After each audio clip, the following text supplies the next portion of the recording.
ముందుగా విజయారి క్షత్రియ గారు నమస్తే అండి. కొండ సురేఖ వ్యాఖ్యలు తీవ్ర చర్చనీయాంశమయ్యాయి. ప్రధానంగా సురేఖ తొందరపడి వ్యాఖ్యలు చేశారని ఈరోజు ఆమె రియలైజ్ అయ్యి క్షమాపణ కూడా చెప్పిన పరిస్థితి ఉంది.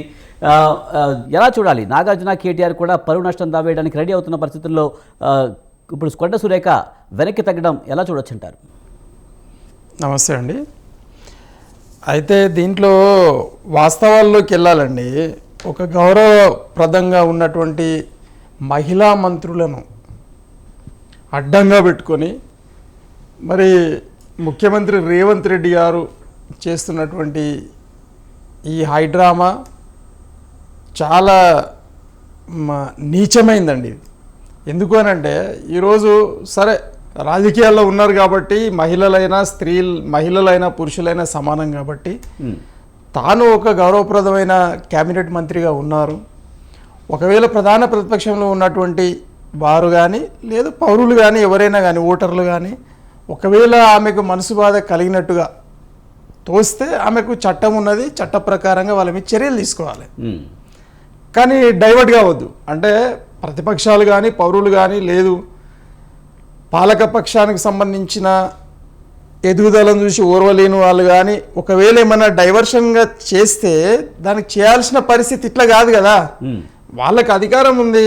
ఈరోజు మరి తానే ఆరోపణలు చేస్తున్నటువంటి ఏదైతే చిత్రం పెట్టి మా మీద ట్రోలింగ్ చేసిందని అంటా ఉన్నారో చట్టం మీ దగ్గర ఉన్నది. ఎవరు చేశారో వాళ్ళ మీద మీరు చర్యలు తీసుకోవడానికి మీకు ఉంది. మీరు ఎఫ్ఐఆర్ చెప్పవచ్చు, మీరు కోర్టుకు పోవచ్చు, ఎన్నో చేయొచ్చు.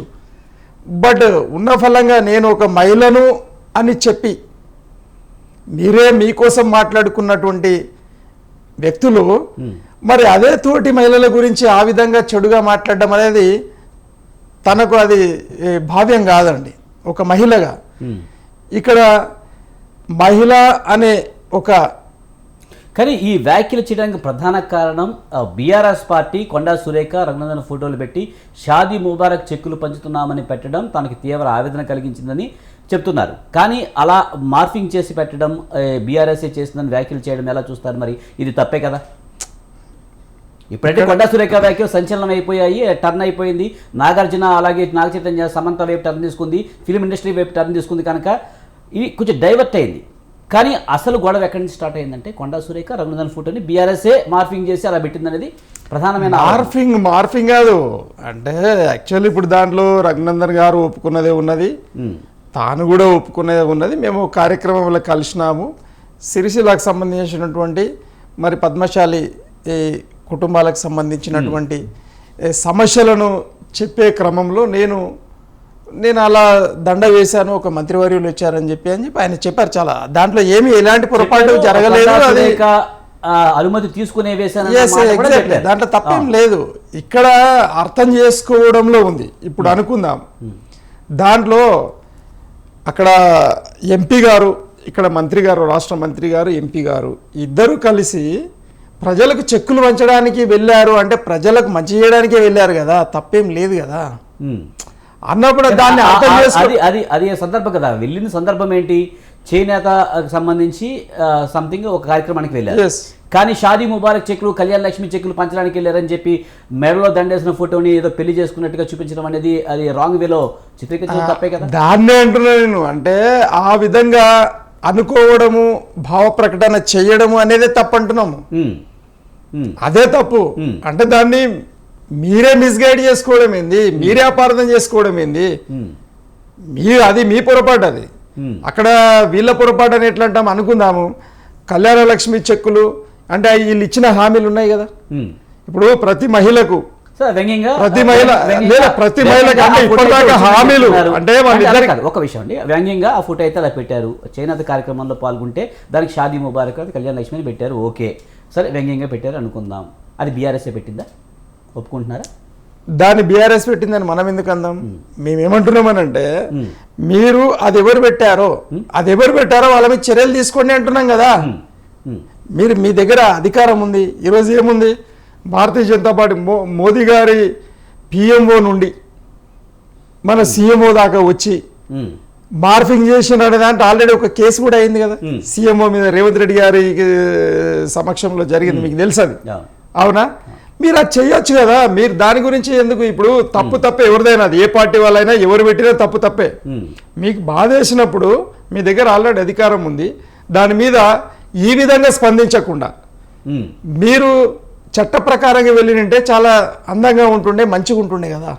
మరి మీ అంతలో మీరే ఈ విధంగా మాట్లాడారు. మొత్తానికైతే ఈ వ్యాఖ్యలు చేసి తాను ఇరుకులు పడినట్టుగా కనిపిస్తుంది. 100% కదండి. ఇప్పుడు ఆమె అంటే అందరికి చాలా గౌరవం, కొండా సురేఖ గారు అంటే చాలా గౌరవం అందరికి, తెలంగాణలో ఎవరికైనా కూడా.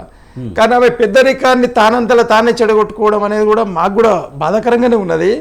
అయితే వాస్తవం ఏంటంటే దీంట్లో ఈరోజు ఒకటి, తెలంగాణ ప్రజానికాన్ని, తెలంగాణ రాష్ట్రాన్ని ఫ్యాక్షన్ తెలంగాణగా మార్చాలన్న ఏకైక లక్ష్యంతో ఈరోజు ప్రొవోక్ ఎవరు చేస్తూ ఉన్నారు. ఎలక్షన్ కంటే ముందు నుండి కేసీఆర్ గారిని ఎవరు తిట్టినండి. అందు గురించి మూలాల్లోకి వెళ్ళాలి. ఎప్పుడైనా ఏ పంచాయతీ ఎందుకు ఈరోజు జరుగుతూ ఉంది అని అంటే మూలాల్లోకి వెళ్తే అర్థమవుతుంది మనకు.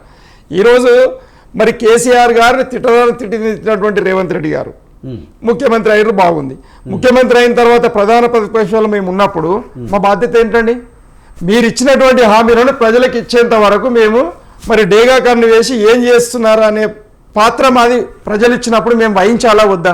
ఆ సందర్భంలో మేము 6 గ్యారెంటీల కోసము, రుణమాఫీ కోసము అడుగుతూ ఉంటే మీరు మమ్మల్ని ఏమంటున్నారు అని అంటే మేమేదో మిమ్మల్ని బాధిస్తున్నట్టు, మిమ్మల్ని ప్రొవోక్ చేస్తున్నట్టు, లేదు మిమ్మల్ని ప్రజల్ని ప్రొవోక్ చేస్తున్నట్టు అనడం అనేది మీకు భావ్యం కాదు. అది మా పాత్ర మేము వహిస్తున్నప్పుడు మమ్మల్ని వహించనియాలి. ఇప్పుడు మీకు గవర్నమెంట్ వచ్చింది, మీరు పరిపాలించండి, ఎవరు వద్దనట్లే.